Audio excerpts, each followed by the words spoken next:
Good morning, everyone. How is it going? How are you all? Welcome to our education platform in current electricity part 7th. Current इलेक्ट्रिसिटीच्या 7व्या भागात आज आपण पुन्हा एकत्रित आलेलो आहोत. करंट इलेक्ट्रिसिटीच्या 6व्या भागापर्यंत काय काम झालं आहे, मी तुम्हाला काय शिकवलं आहे, तुम्हाला आठवतं आहे का? बघा, पहिल्या भागामध्ये आपण करंट इलेक्ट्रिसिटी चॅप्टरची एक रिव्हिजन घेतली होती की ज्यामध्ये सेम हेडिंग खाली करंट इलेक्ट्रिसिटी या हेडिंग खाली आपण 11वीमध्ये सुद्धा काही कंटेंट शिकलो होतो, तो आपण रिवाईज केला. त्यानंतरच्या लेक्चरमध्ये मी तुम्हाला शिकवलं 3 साइन कन्व्हेन्शन की जी क्रिचॉफ्स करंट लॉ आणि क्रिचॉफ्स व्होल्टेज लॉ शिकण्यासाठी आपण वापरणार होतो. मग हे 3ही साइन कन्व्हेन्शन शिकून झाली की मी तुम्हाला शिकवला होता क्रिचॉफ्स करंट लॉ किंवा ज्याला आपण क्रिचॉफ्स फर्स्ट लॉ किंवा ज्याला आपण KCL असं सुद्धा म्हणतो. त्यानंतरच्या लेक्चरमध्ये मी तुम्हाला शिकवला क्रिचॉफ्स व्होल्टेज लॉ. ह्या क्रिचॉफ्स व्होल्टेज लॉला शिकण्यासाठी तुम्हाला माहीत आहे की आपण 2 नंबरचं आणि 3 नंबरचं साइन कन्व्हेन्शन वापरलं. मग क्रिचॉफ्स व्होल्टेज लॉचं स्टेटमेंट मी तुम्हाला सांगितलं आणि त्याचा प्रूफसुद्धा तुम्हाला दिला की ज्यामध्ये सायमल्टेनियस लिनियर इक्वेशन्स तयार होतात आणि ती सॉल्व केली की त्या सर्किटमधला resistance, current, EMF of cell सारख्या व्हॅल्यूज आपण फाइंड आउट करू शकतो. ठीक आहे. त्यानंतरच्या 2 भागांमध्ये म्हणजे video number 5 and video number 6 मध्ये मी तुम्हाला शिकवला होता व्हीटस्टोन्स ब्रिज नेटवर्क. हे चार्ल्स व्हीटस्टोनने तयार केलेलं एक सर्किट होतं 1843 मध्ये की ज्यामध्ये 4 रेझिस्टर्सेस कनेक्ट केलेले होते आणि अशा पद्धतीने ते कनेक्शन होतं की 3 जर नोन असतील रेझिस्टन्सेस तर एक रेझिस्टन्स आपण फाइंड आउट करू शकत होतो. ठीक आहे. आज आपल्याला जे शिकायचं आहे ते व्हीटस्टोन ब्रिज नेटवर्कचा प्रॅक्टिकल फॉर्म आहे, तो म्हणजे व्हीटस्टोन्स मीटर ब्रिज. बघा, ते नाव होतं व्हीटस्टोन्स ब्रिज नेटवर्क. आता नेटवर्क हा शब्द जाऊन एक नवीन शब्द इथं इंट्रोड्यूस होतोय, तो म्हणजे मीटर. मीटर का इंट्रोड्यूस झाला इथं तुम्हाला लगेचच समजणार आहे ते मी ज्यावेळेस शिकवायला सुरुवात करील तुम्हाला. पण तुम्ही एवढं लक्षात ठेवा की व्हीटस्टोन मीटर ब्रिज हा व्हीटस्टोन ब्रिज नेटवर्कचा प्रॅक्टिकल फॉर्म आहे किंवा तुम्ही असं सुद्धा म्हणू शकता की ब्रिज नेटवर्कचं हे एक ॲप्लिकेशन आहे. कोणतं ॲप्लिकेशन? व्हीटस्टोन्स metre bridge. ह्या व्हीटस्टोन्स मीटर ब्रिजसाठी जी सर्किट डायग्रॅम आहे ती मी इथं ड्रॉ केलेली आहे. तुम्हाला आठवत असेल की मी 4थ्या व्हिडिओमध्ये काय केलं होतं की लॅबमध्ये वापरले जाणारे इक्विपमेंट की जे आपण करंट इलेक्ट्रिसिटी या चॅप्टरमधले जे एक्सपेरिमेंट आहे ते करण्यासाठी वापरतो, त्यामध्ये मी तुम्हाला हा मीटर ब्रिजसुद्धा दाखवला होता. एक वुडन बोर्ड असतो 1 मीटर लांबीचा, त्यावर 1 मीटर स्केल अटॅच केलेली असते. 1 मीटरची जी वुडन स्केल आहे ती पेस्ट केलेली असते एका बाजूला आणि एक अखंड 1 मीटरची वायर असते. एवढाच 2 गोष्टी त्या वुडन बोर्डवरती असतात की ज्यापासून तयार होतो व्हीटस्टोन्स मीटर ब्रिज. ठीक आहे. मग बघा, इथं मी सर्किट ड्रॉ केलेलं आहे, त्यामध्ये तुम्हाला काय काय दिसतंय. तर हा एक रेझिस्टन्स आहे, सिम्बॉल तर रेझिस्टन्सचा आहे. मी एक्स लिहिला आहे म्हणजे मला म्हणायचं आहे की हा अननोन रेझिस्टन्स आहे की जो अननोन रेझिस्टन्स आपल्याला फाइंड आउट करायचा आहे युजिंग व्हीटस्टोन्स मीटर ब्रिज. ठीक आहे. तुम्ही असं बॉक्स करून जसं तुमच्या टेक्स्टबुकमध्ये दिलेलं आहे तसा असा एक्स लिहिला असता तरी सुद्धा चालला असता. मी फक्त रेझिस्टरसाठीचा सिम्बॉल इथं ड्रॉ केला, एवढाच फरक झाला आहे. त्यानंतरचा जो गॅप इथं तुम्हाला दिसतोय त्या गॅपमध्ये सुद्धा तुम्हाला एक रेझिस्टन्सचा सिम्बॉल दिसतोय, पण त्या रेझिस्टरच्या सिम्बॉलवरती एक आरपार जाणारा ॲरो मी ड्रॉ केलेला आहे. हा सिम्बॉल व्हेरिएबल रेझिस्टरचा आहे आणि इथं व्हेरिएबल रेझिस्टर म्हणून कोण काम करतोय तर रेझिस्टन्स बॉक्स काम करतोय. ठीक आहे. इथं रेझिस्टन्स बॉक्स कनेक्ट केलेला आहे. मग हा रेझिस्टन्स बॉक्स व्हेरिएबल रेझिस्टरसारखं काम करतोय. हा रेझिस्टन्स बॉक्स कसा तयार झालेला आहे, त्याच्यावरती कशा कीज अरेंज केलेल्या असतात ह्या मी तुम्हाला 4थ्या व्हिडिओमध्ये दाखवलेला आहे. तो रेझिस्टन्स बॉक्स तुम्हाला असं वाटलं की आठवत नाही आहे तर तो 4था व्हिडिओ पुन्हा बघायचा. तर इथं सुद्धा एक रेझिस्टन्स आहे की जो व्हॅरी होतोय. रेझिस्टन्स बॉक्स इथं वापरण्याचं कारण काय तर इथं या गॅपमध्ये असलेला रेझिस्टन्स आपल्याला व्हॅरी करता यावा. ठीक आहे, एवढाच फक्त ह्या रेजिस्टन्स बॉक्सचा इथं असण्यामागचा उद्देश आहे. ठीक आहे, इथं आहे गॅल्व्हनोमीटर. गॅल्व्हनोमीटरचं एक जे टर्मिनल आहे किंवा पहिलं टर्मिनल आहे असं म्हणा, कुठं कनेक्ट केलं आहे तर ह्या सी नोडपाशी कनेक्ट केलेलं आहे. आणि गॅल्व्हनोमीटरचं दुसरं किंवा आपण असं म्हणू शकतो की निगेटिव्ह टर्मिनल कुठं कनेक्ट केलेला आहे तर इथं असतो स्लायडिंग जॉकी. इथं जो मी ॲरो दाखवलेला आहे ना, ती जागा आहे स्लायडिंग जॉकीची. स्लायडिंग जॉकीसुद्धा मी तुम्हाला दाखवला आहे त्या 4 नंबरच्या व्हिडिओमध्ये की तो दिसायला कसा असतो, किंवा ज्याला तुम्ही नुसतं जॉकी असं सुद्धा म्हणू शकताय. ठीक आहे, मग बघा, हे आपल्या उडन बोर्डवरती असलेल्या गोष्टी आहेत. एक असा उडन बोर्ड आहे आणि त्या उडन बोर्डवरती काय असणार आहे तर 1 मीटरची वायर असणार इथून इथंपर्यंत. ठीक आहे, इथं असेल पॉईंट ए आणि इथं असेल पॉईंट बी. ठीक आहे, बघा इथं मी करते नोड ए, किंवा जसं मी तुम्हाला थिअरीमध्ये शिकवलेलं आहे ना, आपण तसं लिहूया. इथं असेल तुमचा बी, इथं असेल नोड ए, म्हणजे तुमच्या पटकन लक्षात येईल. इथं असेल सी आणि इथं असेल डी. ठीक आहे, मग बघा एमध्ये आणि सीमध्ये काय असणार आहे तर 1 मीटरची वायर असणार आहे. 1 मीटरची वायर, आणि या वायरची लेंथच आपल्याला मोजायची असते. म्हणून इथं बाजूलाच एका मीटर स्केलची अरेंजमेंट केलेली असते. 1 मीटर स्केल फिक्स केलेला असतो. फेविकॉलने तो फिक्स केलेला आहे की ज्याच्यावरती मेजरमेंटसाठीच्या काय असतील तर लाईन्स असतील. मीटर स्केल डायग्रॅममध्ये नाही दाखवली तरी सुद्धा चालते. ठीक आहे, जर आपल्याला 2 मार्कांसाठीचं ड्रॉ नीट labelled diagram for Wheatstone's metre bridge असा जर प्रश्न येत असेल आणि डायग्रॅमसाठी आपल्याला 2 मार्क मिळत असतील तर त्या डायग्रॅममध्ये ही मीटर स्केल तुम्ही ड्रॉ नाही केली तरी सुद्धा चालणार आहे असं मी म्हणते. कारण मीटर स्केल ड्रॉ करायला आपल्याला खूप सारा वेळ लागतो, म्हणून आपण मीटर स्केल नाही ड्रॉ केली तरी सुद्धा चालते. आपल्याला मोजायची काय तर वायरची लेंथ. ठीक आहे, आणि इथं ह्या उडन बोर्डवरती ह्या एल शेपच्या, बघा हा उलटा एल तुम्हाला दिसतोय, ह्या एल शेपच्या मेटलच्या स्ट्रिप्स असतात. मग त्या कॉपर स्ट्रिप्स असतील किंवा त्या ॲल्युमिनियम स्ट्रिप्स असतील. या स्ट्रिप्सवरच तुम्हाला दिसतंय की इथं 1 मीटरच्या वायरचं एक एंड इथं फिक्स केलेलं आहे आणि दुसरं एंड इथं फिक्स केलेलं आहे. आणि ह्या 2 स्ट्रिपच्या मध्ये काय केलेली आहे तर 1 मीटरची वायर कनेक्ट केलेली आहे. ठीक आहे, एक स्ट्रिपचा छोटासा तुकडा इथं सुद्धा आहे की ज्याच्यामुळं सेंटर तयार झालेलं आहे. सेंट्रल स्ट्रीप आहे ही इथं असण्यामुळं काय झालं तर 2 गॅप तयार झाले. ठीक आहे, आपल्याच डाव्या बाजूकडचा जो गॅप आहे त्याला म्हणायचं लेफ्ट गॅप. ठीक आहे, आणि माझ्याच उजव्या बाजूचा म्हणजे तुमच्यासुद्धा उजव्या बाजूचा जो गॅप असणार आहे त्याला काय म्हणायचं तर राईट गॅप म्हणायचं. ठीक आहे, डायग्रॅमकडे जर तुम्ही पाहत असाल किंवा तुम्ही डायग्रॅम काढत असाल आणि तुमची जी उजवी बाजू आहे तीच त्या डायग्रॅमची काय असेल तर राईट बाजू असणार आहे, उजवी बाजू असणार आहे, राईट गॅप असणार आहे. मग आपण असं लक्षात ठेवायचं की लेफ्ट गॅपमध्ये काय असेल तर अननोन रेजिस्टन्स असेल आणि राईट गॅपमध्ये काय असणार आहे तर रेजिस्टन्स बॉक्स असणार आहे. ठीक आहे, मग इथं आहे सेल, एक्सटर्नल पॉवर सप्लाय आहे की जो करंट सप्लाय करण्याचं काम करेल सर्किटला. इथं आहे प्लग की जी प्लग की स्विचसारखं काम करते. की प्रेस केली की सर्किटमधून करंट फ्लो होईल, की काढून घेतली सर्किटमधून करंट फ्लो होणार नाही. म्हणजे की प्रेस केलेली असताना स्विच ऑन सारखी कंडिशन तयार होईल आणि की काढून घेतली की स्विच ऑफ सारखी कंडिशन तयार होईल. इथं सुद्धा एक रेजिस्टन्सच तुम्हाला दिसत आहे, तो सुद्धा व्हेरिएबल रेजिस्टन्सच आहे. पण वर जो राईट गॅपमध्ये जोडलेला रेजिस्टन्स आहे की ज्याला सुद्धा मी व्हेरिएबल रेजिस्टन्स असंच म्हटलं होतं आणि हा सुद्धा व्हेरिएबल रेजिस्टन्सच असं म्हणते. ह्या दोघांमध्ये फरक आहे. बघा, हा झाला फिक्स व्हॅल्यू रेजिस्टर, मी रिप्रेझेंट करते आरने. हा झाला व्हेरिएबल रेजिस्टर की ज्याला आपण म्हणतोय रेजिस्टन्स बॉक्स, असं थोडक्यात लिहिलं जातं. आर बॉक्स असं सुद्धा ज्याला म्हणू शकतो, रेजिस्टन्स बॉक्स. आणि हा एक तिसऱ्या टाईपचा रेजिस्टन्स तुम्हाला सर्किटमध्ये दिसतोय की जो आहे रिओस्टॅट. बघा असा लिहिला जातो रिओस्टॅट.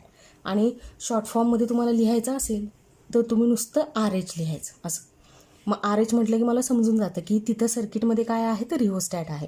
हे रिओस्टॅटचं पहिलं फिक्स टर्मिनल, हे रिओस्टॅटचं दुसरं फिक्स टर्मिनल आणि हे रिओस्टॅटचं व्हेरिएबल टर्मिनल. ठीक आहे.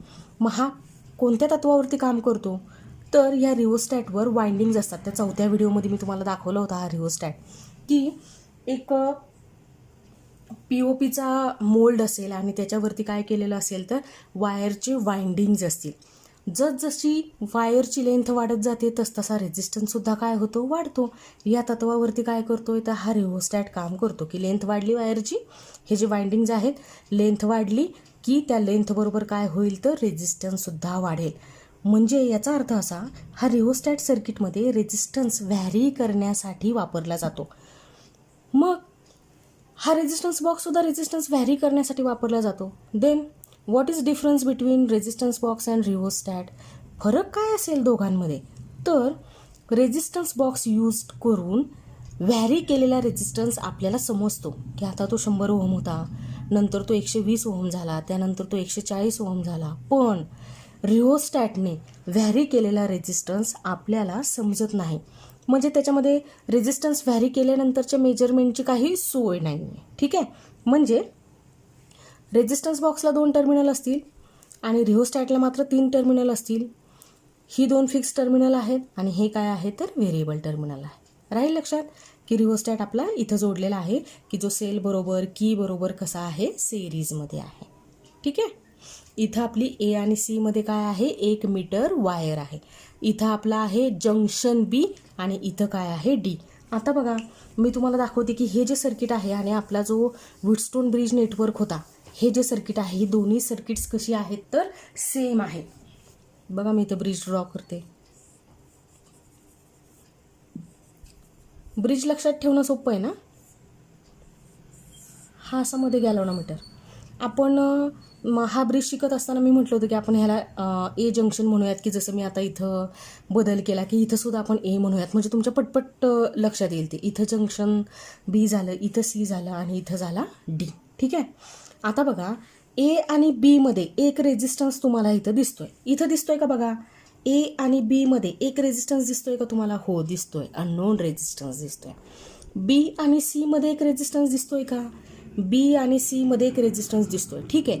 व्हॅरी होणारा आहे, त्याची मॅग्निट्यूड चेंज होतीये, त्याचा रेझिस्टन्स बदलतोय, पण आहे मात्र काय B आणि C गॅपमध्ये तर रेझिस्टन्सच आहे.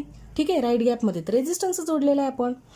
C आणि D मध्ये बघा तुम्हाला काय दिसतंय. C आणि D मध्ये रेझिस्टन्स तुम्हाला दिसतोय का? नाही. तर काय दिसतीये? वायर दिसतीये तुम्हाला. C पासून D पर्यंतची एवढी 1 मीटरमधून एवढी वायर तुम्हाला दिसती C पासून D पर्यंत. A पासून D पर्यंत तुम्हाला काय दिसतोय तर एक रेझिस्टन्स दिसतोय. A पासून D पर्यंत तुम्हाला इथं काय दिसतीये तर वायर दिसतीये. इथं आपण रेझिस्टन्सेस असे घेतले होते बघा, R1, R2, R3 आणि R4. याचा अर्थ मीटर ब्रिजमध्ये झालं काय तर R1ची जागा Xने घेतली, R2ची जागा R बॉक्सने घेतली आणि R3 आणि R4ची जागा मात्र कुणी घेतली तर 1 मीटरच्या वायरने घेतली.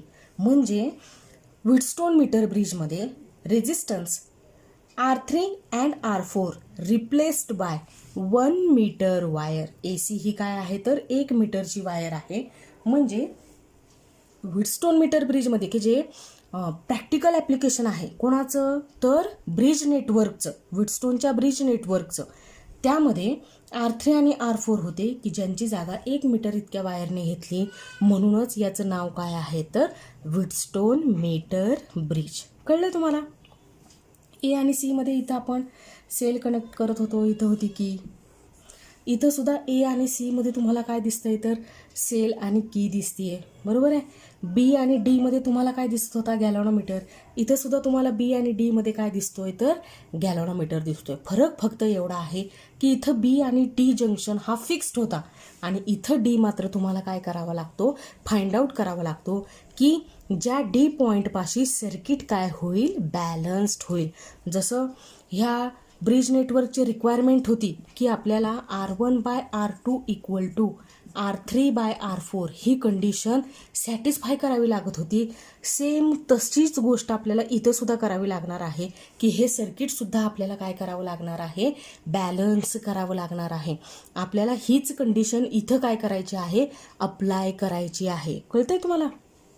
मग बघा करतोय काय, तुम्हाला तर कळलं की हीच सर्किट डायग्राम मला कुठं दिसते, तर इथं दिसते. आणि R3 आणि R4च्या ऐवजी काय दिसते, 1 मीटरची वायर दिसते.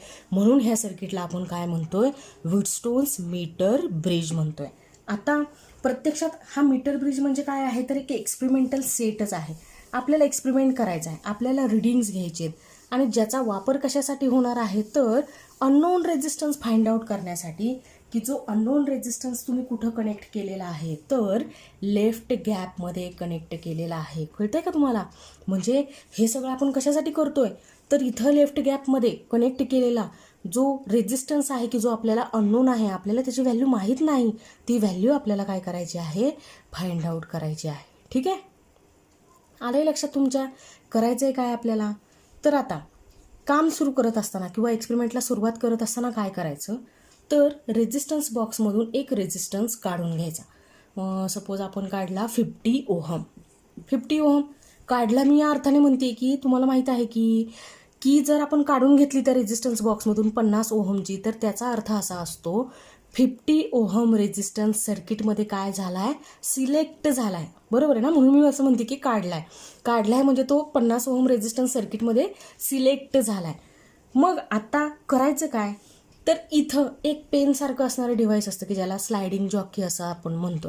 मग तो स्लायडिंग जॉकी काय करायचा, हातामध्ये घ्यायचा आणि ए पासून सी पर्यंत थोड्या थोड्या अंतरावर टच करायचं वायरला. हा टेम्पररी कॉन्टॅक्ट असणार आहे, किंवा तुम्हाला कळणार आहे की सेंट्रल ब्रांचमध्ये करंट आहे का नाही. आणि तो करंट आहे का नाही हे कधी कळेल, ज्या वेळेस तुम्ही तो स्लायडिंग जॉकी वायरवर काय करत असाल, टॅप करत असाल. कळते का तुम्हाला? स्लाईड करायचा नाही, स्लायडिंग जॉकी असा घासत न्यायचा नाही from junction A to junction C. त्याच्यामुळं काय होईल, घासतोय आपण, त्यामुळे फ्रिक्शन होणार आहे. फ्रिक्शन झालं की काय होणार आहे, हीट जनरेट होणार आहे. हीट जनरेट झाले की कंडक्टरचा रेझिस्टन्स वाढतो आणि रेझिस्टन्स वाढला की करंट काय होतो, कमी होतो. बरोबर आहे? म्हणजे आपलं सर्किट काय होऊन जाणार आहे, डिस्टर्ब्ड होऊन जाणार आहे. म्हणून आपण स्लायडिंग जॉकी नाही स्लाईड करायचा. ठीक आहे, जरी त्याचं नाव असलं स्लायडिंग जॉकी तरी त्याला स्लाईड नाही करायचा. आपण त्याला थोड्या थोड्या डिस्टन्सवरती काय करायचं, टॅप करायचं. बरं, आता तुमच्या डोक्यात असं आलं असेल की मग टॅप का करायचं आहे, तर टॅप करून मी काय शोधते, तर हे सर्किट कुठं बॅलन्स होतं आहे. मला बॅलन्स झालेलं कसं समजणार आहे, तर ज्यावेळेस सर्किट बॅलन्स होईल त्या व्हीटस्टोन ब्रिज नेटवर्कप्रमाणेच इथं सुद्धा गॅल्व्हनोमीटर काय करेल, झिरो डिफ्लेक्शन दाखवेल. गॅल्व्हनोमीटरने झिरो डिफ्लेक्शन दाखवली, याचा अर्थ ADB हे सर्किट कोणाला बॅलन्स झालेलं असेल, तर BCDB ह्या सर्किटला बॅलन्स झालेलं असेल. म्हणजे तुमचा हा ब्रिज बॅलन्स झालेला असेल ज्यावेळेस गॅल्व्हनोमीटर काय करेल, झिरो डिफ्लेक्शन दाखवेल. बरोबर आहे? आणि मग आपल्याला त्या वायरची लेंथ शोधायची आहे की किती लेंथला, किती सेंटीमीटरला तो ब्रिज काय होतोय, व्हीटस्टोनचा मीटर ब्रिज काय होतोय, बॅलन्स्ड होतोय. बरोबर आहे ना? मग आता आपण असं समजूयात की मी ए पासून सी पर्यंत निघाले होते. थोड्या थोड्या अंतरावरती टॅप करत मी इथंपर्यंत पोचले, वायरच्या इथंपर्यंत. मग इथंपर्यंत काय झालं, पोचल्यानंतर स्लायडिंग जॉकी टॅप केल्यानंतर वायरला गॅल्व्हनोमीटरने काय केली, आपलं लक्ष गॅल्व्हनोमीटरकडं असावं लागतं.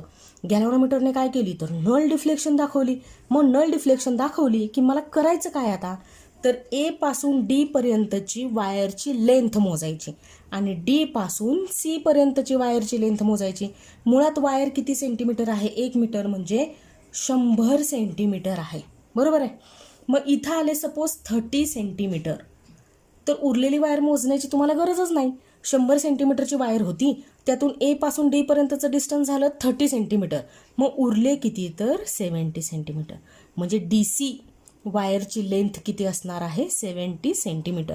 आपला ब्रिज हा जास्त ॲक्युरसीने कधी काम करतो की ज्यावेळेस आपल्याला लेफ्ट हँड साईडकडून 33 सेंटीमीटर इतकं काय होतं आहे, तर बॅलन्सिंग लेंथ मिळते किंवा आपल्याला काय मिळते तर नल डिफ्लेक्शन दाखवतोय गॅल्व्हनोमीटर, आपल्याला नल डिफ्लेक्शन मिळते. आणि राईट हँड साईडकडून तो असेल 67 सेंटीमीटर, की ज्यावेळेस आपला ब्रिज काय असणार आहे, मोस्ट ॲक्युरेटली मेजरमेंट करणार आहे अननोन रेझिस्टन्ससाठीचे. ठीक आहे. मग आता करायचं काम सुरू, की गॅल्व्हनोमीटर काय करतोय, नल डिफ्लेक्शन दाखवतोय. गॅल्व्हनोमीटरमधून फ्लो होणारा करंट झाला 0, म्हणजे आय जी काय झाला 0 झाला. आणि मी काय मोजली तर ए पासून डी पर्यंतची लेंथ मोजली, की जी किती आली 30 सेंटीमीटर आली. डी पासून सी पर्यंतची लेंथ किती आली 70 सेंटीमीटर आली. ठीक आहे. म्हणजे आता हा ब्रिज काय झालाय तर बॅलन्स झालाय, हा मीटर ब्रिज बॅलन्स झालाय. मग आता बॅलन्सिंग कंडिशन कुणी दिलेली आहे तर ह्या चार्ल्स विस्टोन, सेम सायंटिस्टने दिलेली आहे. मीटर ब्रिज सुद्धा त्याच्याच ब्रिज नेटवर्कचं काय आहे तर ॲप्लिकेशन आहे. मग हीच सेम बॅलन्सिंग कंडिशन की जी आपण ब्रिज नेटवर्कमध्ये ऑप्टेन केली होती ती ह्या सर्किटला अप्लाय करायची. म्हणून मी इथे लिहिते R1/R2 इक्वल टू R3/R4. ठीक आहे. R1च्या जागेवरती इथं कोण दिसतोय तर X दिसतोय. R2च्या जागेवरती तुम्हाला कोण दिसतोय तर रेझिस्टन्स बॉक्स दिसतोय. R3च्या जागेवरती तुम्हाला कोण दिसतंय, ए पासून डी पर्यंतच्या वायरची लेंथ. याचा अर्थ असा की ही वायर कंडक्टरपासून तयार केलेली असली तरी सुद्धा तिला काय असणार आहे तर स्वतःचा रेझिस्टन्स असणार आहे. मेटल असेल, कंडक्टर असेल तरी सुद्धा काहीतरी रेझिस्टन्स ते सर्किटमध्ये ऑफर करणारच आहे.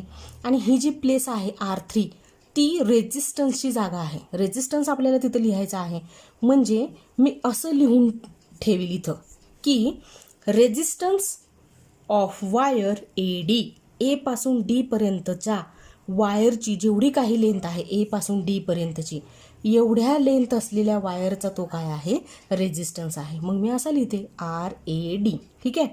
ही जागा सुद्धा कुणाची आहे, ही प्लेस सुद्धा रेझिस्टन्ससाठीचीच आहे. मग डी पासून सी पर्यंत वायरची जी लेंथ आहे तेवढ्या लेंथच्या वायरचा मी काय लिहिते तर रेझिस्टन्स लिहिते. मग मी कसं लिहिते तर RDC लिहिते. ठीक आहे. मग आता X तर अननोन आहे, आपल्याला फाइंड आउट करायचं आहे. आर बॉक्समधून आपण काहीतरी रेझिस्टन्स काय केला आहे, व्हॅरी केलेला आहे. सर्किटमध्ये तो ऑफर केलेला आहे 50 ओहम. हे रेझिस्टन्सेस मात्र मला समजत नाही आहेत का, तर मी तर इथून ए पासून डी पर्यंत मोजली काय तर वायरची लेंथ मोजली आणि इथं जागा कुणाची आहे तर रेझिस्टन्सची आहे. पण मग रेझिस्टन्ससाठीचा फॉर्म्युला मला माहीत आहे, R is equal to rho into L upon A. आठवतं ना तुम्हाला. बघा आता मी काय करते, ए पासून डी पर्यंत जेवढी वायर आहे तिला आपण लेबलिंग करूया. अननोन रेझिस्टन्सच्या समोरची आहे म्हणून मी तिला लिहिते L, लेंथसाठी लिहिते. आणि X ज्यावेळेस मी लिहील ना त्यावेळेस माझ्या असं लक्षात येईल की हां ठीक आहे, हे लेफ्ट गॅपमधला काय आहे तर लेंथ आहे. आणि अननोन रेझिस्टन्सच्या समोरची, अननोन रेझिस्टन्सच्या अपोजिट वायरची लेंथ आहे म्हणून आपण तिला काय लिहिलेली आहे LX लिहिलेली आहे. इथं काय लिहूयात बरं, इथं आपण लिहूयात LR. म्हणजे मग आपल्याला कळेल की रेझिस्टन्स बॉक्सच्या समोरची डी पासून सी पर्यंतची काय आहे तर ही लेंथ आहे की ज्याला आपण LRने रिप्रेझेंट करतो. ठीक आहे. मग इथं मला माहिती आहे स्पेसिफिक रेझिस्टन्स ऑफ कंडक्टर कशावरती डिपेंड असतो तर मटेरियलवर डिपेंड असतो. मग आता ए पासून डी पर्यंत सेम मटेरियल होतं, डी पासून सी पर्यंत पण वायरचं मटेरियल सेम होतं, कारण ही एक अखंड वायर आहे, तुकड्या तुकड्यांमध्ये जोडलेली नाही आहे, ती युनिफॉर्म वायर आहे. म्हणून रो काय राहील तर कॉन्स्टंट राहील L इंटू X. म्हणजे मला कळेल की ही जी लेंथ आहे ती ए पासून डी पर्यंतचीच लेंथ आहे. आणि area of cross section A पासून सी पर्यंतचा काय राहणार आहे तर कॉन्स्टंट राहणार आहे, कारण ही वायर युनिफॉर्म आहे, अखंड असणार आहे. ठीक आहे. मग हे कुणासाठी मी लिहिलं तर मी हे लिहिलं रेझिस्टन्स ऑफ वायर AD. ठीक आहे. आता तुमच्या लक्षात येईल बरं, रेझिस्टन्स ऑफ वायर DC मी कसा लिहिल बरं, रो की जी सेम असणार आहे कारण वायर कशी आहे युनिफॉर्म आहे. नंतर काय लिहिला मी तर LR लिहिला. डी पासून सी पर्यंतच्या वायरची जी लेंथ आहे ती मी इथं लिहिली LR, तिला LR असं लेबलिंग केलं आहे ना आपण. आणि डिवाइड बाय काय असेल तर एरिया ऑफ क्रॉस सेक्शन की जो त्या 1 मीटर वायरचा आपण कसा ठेवलेला आहे कॉन्स्टंट ठेवलेला आहे. मग आता ह्या दोन व्हॅल्यूज आपण इथे सबस्टिट्यूट करूयात या फॉर्म्युल्यामध्ये आणि बघूयात काय येते ते. चला बरं करते मी, बघा तुम्ही. X upon R box, left hand side as it is. इथं आर ए डीची जागा कोण घेईल? Rho into L X upon A. ठीक आहे. आर डी सीच्या जागेवरती कोण असेल? बघा, divide by rho into L R by A. बरोबर ना? आता बघा मी काय करते.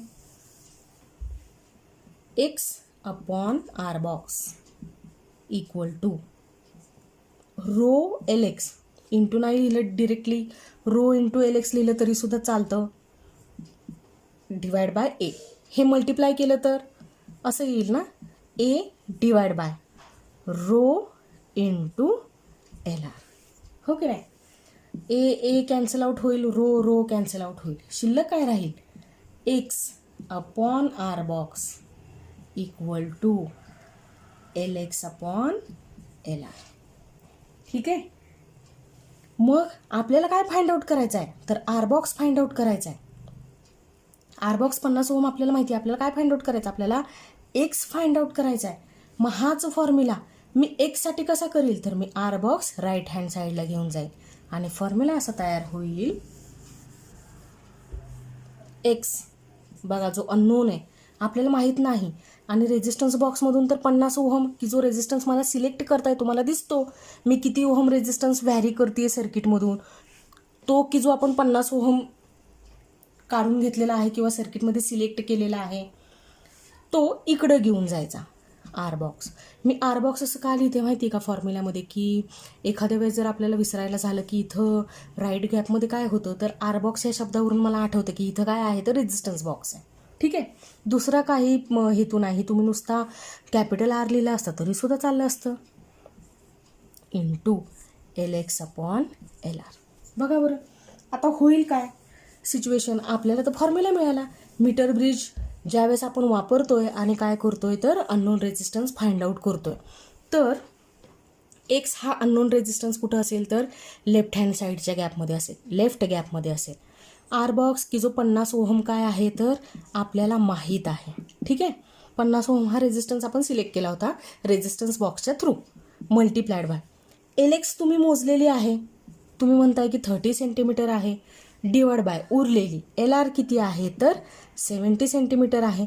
बघा हे कॅल्क्युलेशन करून X is equal to 50 multiplied by 30 divide by 70 किती येते सांगा बघू. एक्स इक्वल टू, बघा बरं मी कॅल्क्युलेशन केलं आहे, 50 multiplied by 30 divide by 70, 1500 divide by 70 equal to 21.42 ohm. एक्सची व्हॅल्यू आपण फाइंड आउट करू शकलो. काय? तर using Wheatstone's metre bridge. Wheatstone's metre ब्रिजसाठीचा हा फॉर्म्युला वापरून मला काय करता येतो, तर इथं लेफ्ट गॅपमध्ये कनेक्ट केलेला अननोन रेझिस्टन्स फाइंड आउट करता येतो. व्हिटस्टोन मीटर ब्रिजचा उपयोग म्हणजे आपल्याला अगदी लहान रेझिस्टन्सची व्हॅल्यूसुद्धा काय करता येते, फाइंड आउट करता येते. आता तुम्हाला मी एरर सांगते काय काय येऊ शकतात त्या. बघा इथं ए पासून सी पर्यंतची जी वायर अटॅच केलेली आहे ह्या कॉपरच्या किंवा ॲल्युमिनियम स्ट्रीपच्या खालच्या बाजूला, तिथं कॉन्टॅक्ट रेझिस्टन्स प्रोड्यूस होऊ शकतो. ही एक एरर झाली.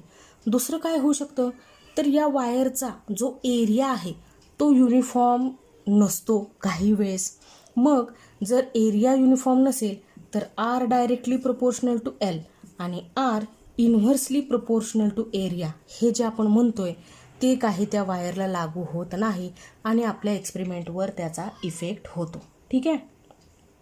काही वेळेस मॅन्युअल एरर तयार होतात की हे जे मी 30 सेंटीमीटर मोजलेलं आहे आणि उरलेलं जे 70 सेंटीमीटर आहे हे व्यवस्थित मोजलं न जाणं, अशाही प्रकारचे एरर हा एक्सपेरिमेंट करत असताना तिथं इंड्यूस्ड होऊ शकते. ठीक आहे.